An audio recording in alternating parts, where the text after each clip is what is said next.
President Inday Sara Duterte. Mahalaga na naiintindihan natin ang nangyayari sapagkat pera ninyo yung taunang budget na kanilang linalapastangan. Pera ninyo yan. At mahalaga na malaman ninyo na itong impeachment complaint na final nila laban kay Vice President Inday Sara Duterte, bukod sa unconstitutional, ito ay kulang sa tinatawag nating verification. Hindi ito base sa kanilang personal knowledge at nakikita natin na ito'y bahagi ng pagpapatuloy na political persecution na dinaranas ng maraming kritiko ng gobyernong ito. Kanya ako'y nagpapasalamat sa mga darating na araw. Tayo po ay iikot pa sa iba't ibang bahagi ng ating bansa at sana yung ating mga kababayan pati sa ibang bansa, yung ating mga OFWs, yung ating mga Filipino migrants na naka-live po ngayon. Alam naman ninyo na tayo ay kandidatong independent at ang sabi ko nga, ang aking katapatan ay nasa Republika ng Pilipinas at ang nais kong kapartido at kaalyado at kasama ay kayo, sambayanang Pilipino. Kaya minamarapat natin na gawin ang pagsisinayang ito upang nang sa ganon makasama natin yung ating mga kababayan sa iba't ibang panig ng Pilipinas sapagkat ngayon ay naka-live tayo sa iba't ibang panig na meron din ganitong ginagawang pagkikilos. At ganon din yung ating mga kababayan sa iba't ibang panig ng mundo, yung mga overseas Filipino workers, yung ating mga migrants. At mahalaga na nalalaman ninyo kung ano ang nakataya ngayong midterm election. Mahalaga for us, all of us to know what is at stake for every Filipino this midterm election. This midterm is a referendum kung saan ayon ba kayo sa patuloy na paglaganap ng korupsyon sa ilalim ng administrasyon ni Bongbong Marcos. Itong eleksyon itong darating is a referendum kung saan ayon kayo sa patuloy na pagtaas ng presyo ng mga bilihin. Itong eleksyon ito ay referendum kung sang-ayon kayo na patuloy pang nakawin ang pondo nating mga Pilipino. Tatandaan ninyo, 60 billion pesos kinuha mula sa PhilHealth. Pera nyo yan. Tatandaan ninyo, 25 billion pesos kinuha mula sa DBP. 50 billion pesos kinuha mula sa Land Bank of the Philippines. 117 billion pesos kinuha mula sa PDIC. At ang layunin ay hindi para bumuti ang buhay ninyo. Ang layunin ay para pondohan ang kanilang kapritsyo, pondohan ang kapritsyo ng mga mambabatas at pondohan yung tinatawag na pork barrel ng mga tiwaling mambabatas. Ito ang nakataya ngayong midterm election. Kinakailangan alam ninyo, kinakailangan pinag-uusapan natin at kagaya ng sinasabi ko, maraming salamat sa napakaraming miyembro ng tinatawag nating new media, yung mga social media vloggers at kayo ang naghahatid nitong simulcast na ginagawa nating pagkilos hindi lamang sa Pilipinas kundi sa buong mundo. Kapiling natin muli ang mga OFWs kundi dahil sa kanila palaging tinatawag na bagong bayani. Bagong bayani sapagkat sila ay nagpapasok ng inward remittance. For this year alone, I think, for last year, 2024, nakapagpasok yata yung ating mga kababayang OFW ng $37 billion. Malaking tulong para sa ating ekonomiya. Kaya ang sinisigaw nila sa gobyernong ito, sa administrasyon ni Bongbong Marcos, pangalagaan nyo naman yung hard-earned money na pinadadala namin sa aming pamilya dyan sa Pilipinas. Huwag naman ninyong kurakutin, huwag naman ninyong lustayin, huwag naman mauwi sa korupsyon. Yan ang sinisigaw ng ating mga kababayan. Kaya kapiling din nila sila, kapiling din natin sila ngayong hapon dyan sa iba't ibang panig ng mundo. At tayo naman dito sa Pilipinas, katulad ng aking sinabi, tayo po ay live sa buong bansa. Maraming ginagawang pagkilos sa Mindanao, sa Visayas at iba't ibang bahagi ng Luzon. Kaisa po natin sila. Alam naman ninyo na tayo ay independent candidate. Tinanggap ko ang hamon na pamunuan ang tunay at maisog na oposisyon kasama ang hakbang ng maisog. Wala man tayong partido, kasama ko kayo.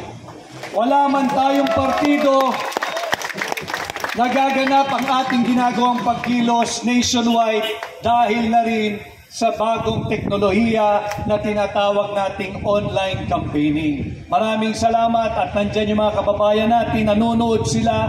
Maraming salamat sa pakikisa. At sa pagdating nga ho ng araw, ito yung unang araw ng ating 90-day campaign period, tayo po'y patuloy na iikot sa iba't ibang panig ng Pilipinas. Dangan-tangan natin ang mensahe na tama na ang korupsyon. Bilang tunay at maisog na oposisyon, bilang senador ninyo, pangungunahan ko sa Senado ang pag-amyenda sa tinatawag nating plunder law. Ibababa natin ang threshold from 50 million to 1 million pesos. At pag nagawa na natin yan, bilang senador ninyo, ipapanukala ko ang pagbabalik ng death penalty sa lahat ng mga kakasuhan ng plunder o pagnanakaw sa pera nating mga Pilipino. Ito yung mga pangunahin natin gagawin at sana ay samahan ninyo ako dahil ngayong 2025, posible ang pagbabago pag kayo ay naghatid ng bago sa Senado. At muli ho, nais kong kunin ang pagkakataong ito, pasalamatan kayong lahat at sana samahan ninyo ko, magkaisa tayo at wag po tayong magpapalinlang. Ang tunay na issue ay ang illegal, unconstitutional, immoral at invalid at criminal na 2025 budget. Yung impeachment laban kay Vice President Inday Sara Duterte ay isang malaking diversyon. Diversion lamang ito para malayo ang issue dito kung saan nasukol natin ang gobyerno ni Bongbong Marcos. Saan kayo makakakita nagpapasa ng tao ng budget punong-puno ng blanco? Sila lamang ang napakahenyo na nakakapagpuno ng patlang at nauuwi sa 6.325 trillion pesos total budget. 28 items blanco.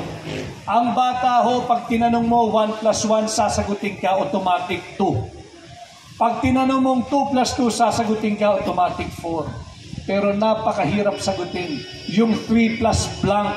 Paano ka nauwi sa 6.325 trillion pesos budget? Ganyan kahenyo ang mga tiwali at korap na mambabatas. Huwag tayong pumayag. Yung impeachment naman kay Vice President Inday Sara Duterte, patuloy ang political persecution. Kung ano-ano ang ginagawa nila at hindi makontento para malayo ang usapin dito sa corrupt, immoral, unconstitutional, criminal 2025 budget, nagsampa sila ng isang impeachment complaint na hindi man lang nila binasa. Pinagmamalaki nila 215 complainants ang pumirma sa loob ng 7 oras. You have to do the math.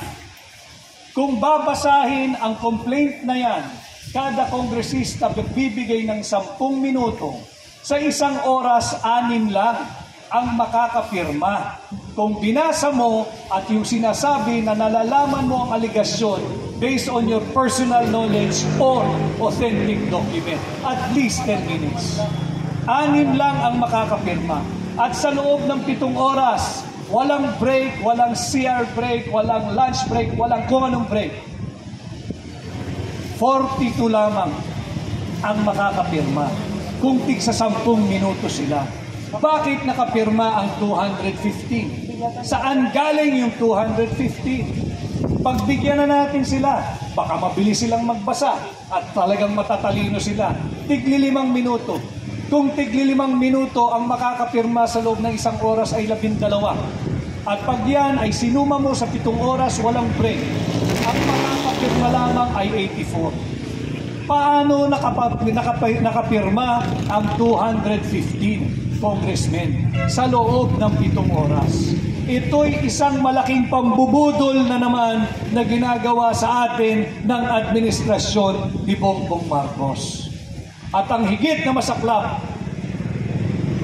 Hindi lang pera ng sambayanang Pilipino ang kanilang ninanakaw.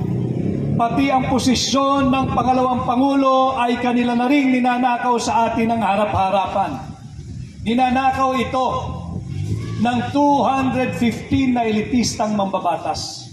215. At ang ninanakawan ay ang 32 milyong Pilipinong malaya, payapa, lawfully, legally, democratically, and constitutionally na nagbigay ng kanilang boto para kay Inday Sara upang ating maging pangalawang Pangulo.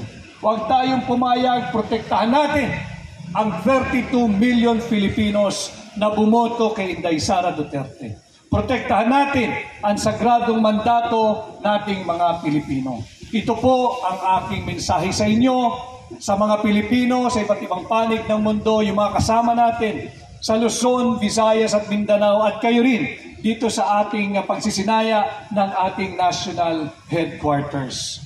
At bilang pagtatapos, alam naman ninyo na tayo ay kandidatong independent. Ako'y nakikiusap na sana ay tulungan din ninyo akong mangampanya sa inyong pamilya, sa inyong kamag-anak, kaibigan, kasukwela, katrabaho, kapitbahay, kaprobinsya, at sa mga Pilipino saan mang panig ng mundo. Muli ho, ako ang inyong kasama, Atty. Vic Rodriguez, Pilipino, abogado, maisog. Maraming salamat at magandang hapon sa ating lahat. Mabuhay! Atty. Vic Rodriguez! Rodriguez! Rodriguez! Rodriguez! Rodriguez! Atty. Vic Rodriguez, ang kampi ng bawat naaati, hangad ang maayos sa lipunan, maglilingkod ng buong katapatan. Atty. Vic Rodriguez, may pag-iindigan